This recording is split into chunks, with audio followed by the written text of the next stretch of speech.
Hello and welcome to Star Citizen Sunday. This is a weekly show which covers all the news from Star Citizen from the week just past. I am your host Mac, so let's get on with it. This week we hear 3.3 is making its way to Evocati. Enemy AI FPS is coming along very well, plus it is my birthday tomorrow, so listen up to hear my plans for that. So it is that time of year again. For those new to the channel, the 17th of September is my birthday, and for the last 3 years, myself, BristolBoy88 and Ichiru, who are both Star Citizen streamers, also share this birthday. So to celebrate, we have a birthday Bonanza stream in which we stream games together all day long, having some beers and giving away a load of stuff to celebrate. Now everyone is welcome, and my stream will be kicking off at around 2 PM BST time, running through till midnight.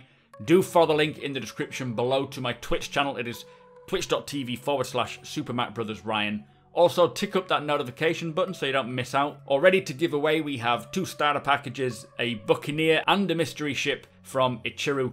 Plus, there's going to be lots of other little goodies as well. I've also linked Bristol Boys and Ichiru's channel below so you can follow them as well. Not sure if Ichiru's streaming, but he'll be joining us all the same. I really hope to see you there. It is a fun day for all. Please pop in and say hello. So the first question in Calling All Devs is, how will you make Earth work and look correct with the scale of how planets are at the moment? Now, they did say that they can't do it with the tech they currently have right now.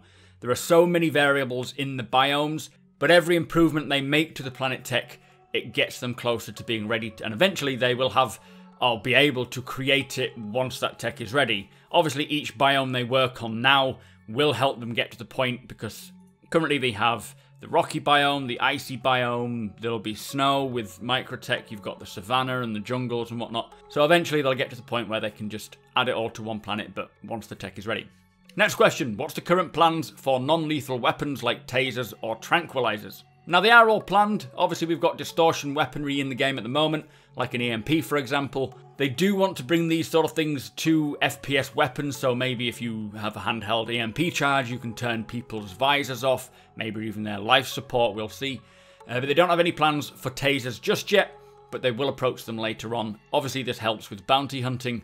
They say it's not out of the question, it's just too early to work on them at the moment. Third question is, are you going to add navigation to ground-based combat, sort of mission markers for example? Now they say they're focusing on the core gameplay now, so FPS movement, weapon handling and all that sort of stuff first.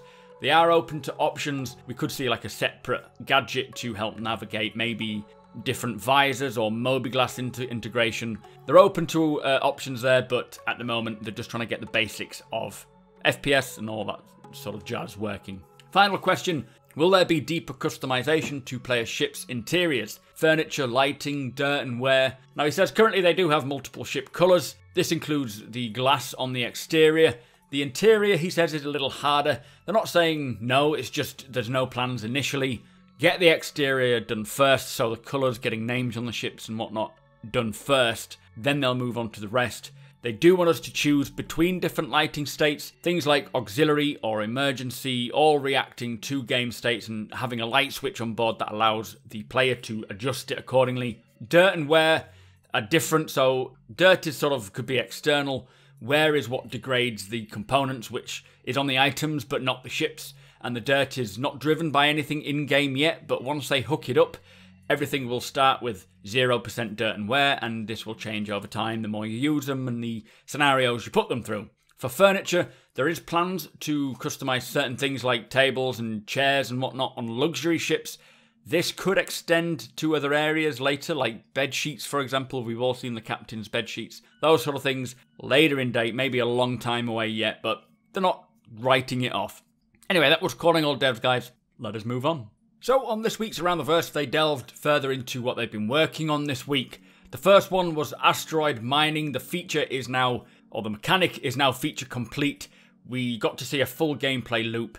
Kind of an evolution of planetary mining, but they said the difficulty is ensuring that you don't overcharge the rock too much, as it pushes the extractable rock too far away once it explodes, making it difficult to gather up. Also, keeping the extractor beam in the same place will allow you to extract quicker, so obviously if it's floating away, it'll be constantly moving. They've also worked on new surface-side rocks, which are being introduced for the acidic biomes, which are seen on Hurston and its moon, Ariel. Plus, they're improving the rock generation pipeline.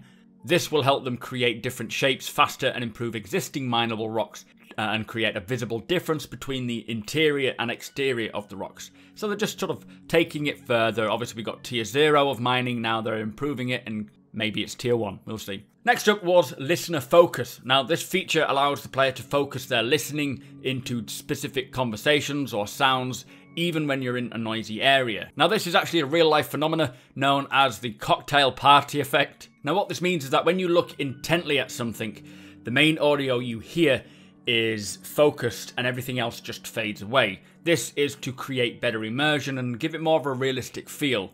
The demo that they showed, I feel, didn't really give it a good example, but it will be good when listening in on people's conversations, be it player or AI, maybe finding some cool missions by doing that. A nice feature, and I'm looking forward to seeing it being worked on even further, especially as it incorporates things like VoIP and whatnot, so you can hear people talking. They're also working on AI landing at Lawville. This is sort of adding an AI-controlled non-combat ship to take off and land at Lawville, giving the city a more busy atmosphere.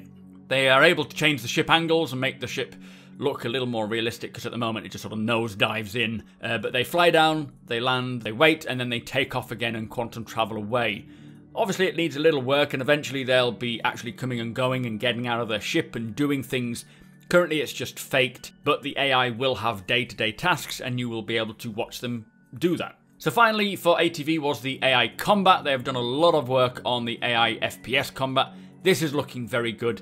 They say attention has been given to sharp turns for guards as well on patrol, their behaviours, and using the idle animations. Also hit reactions in and out of cover and search path logic. Cannot wait to see this in 3.3. It is one thing I am very excited for. Finally, hangar props are being polished and implemented into the utilitarian hangars and other locations like Lawville. So that was ATV, guys. Nice, short and sweet one. So Reverse the Verse this week was with Calix Renault, who's a systems designer, and he was prototyping a gameplay mechanic, and that mechanic was sort of exploring the research mechanic. Basically concepting a design idea for the research gameplay in Star Citizen. So his idea is you take an artifact or a sample or some item from a derelict, for example, and place that in a box and then probe it, perform tests and find out its secrets. You discover information about the artifact to unlock other aspects of the artifact and then reveal the data or information which can then be sold on, or the data could help towards a global event, in turn creating more research missions and other missions, creating this whole global thing that everyone can take part in.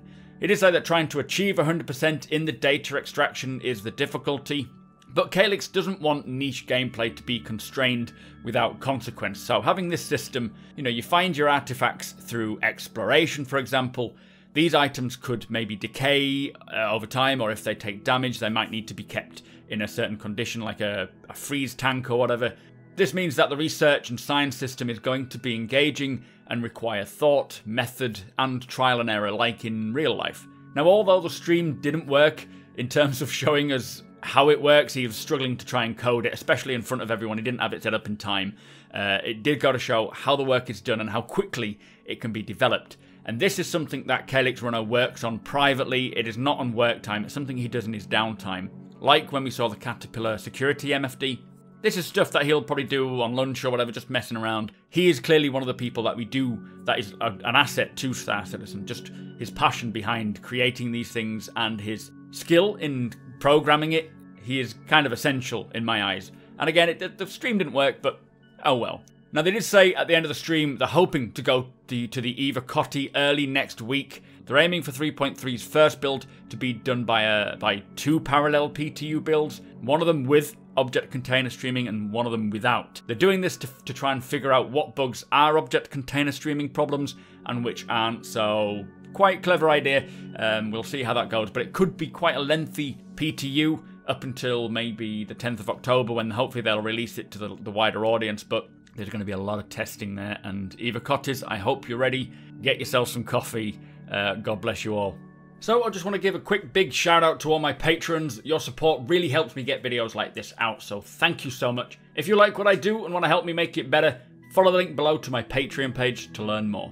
Also this week there is a new portfolio post titled Bremen Defence Force. This is where you can learn about the civilians of Bremen who rose up to protect it. Subscribe has also got a new portfolio post highlighting Geissen Incorporated manufacturer, always worth reading up on these lore posts. And finally, the Crusader Mercury got a Q&A post, which I'll be covering in my Mercury video. I'll just hang on and wait and see if there's a Q&A post part 2 before I post it. So that brings us to the end of the show. Thank you so much for watching. Be sure to hit that subscribe button so you don't miss a video. Hit that thumbs up if you enjoyed it and share the video with all your friends. If you like what I do and want to help me make it better, follow the link below to my Patreon page to learn more.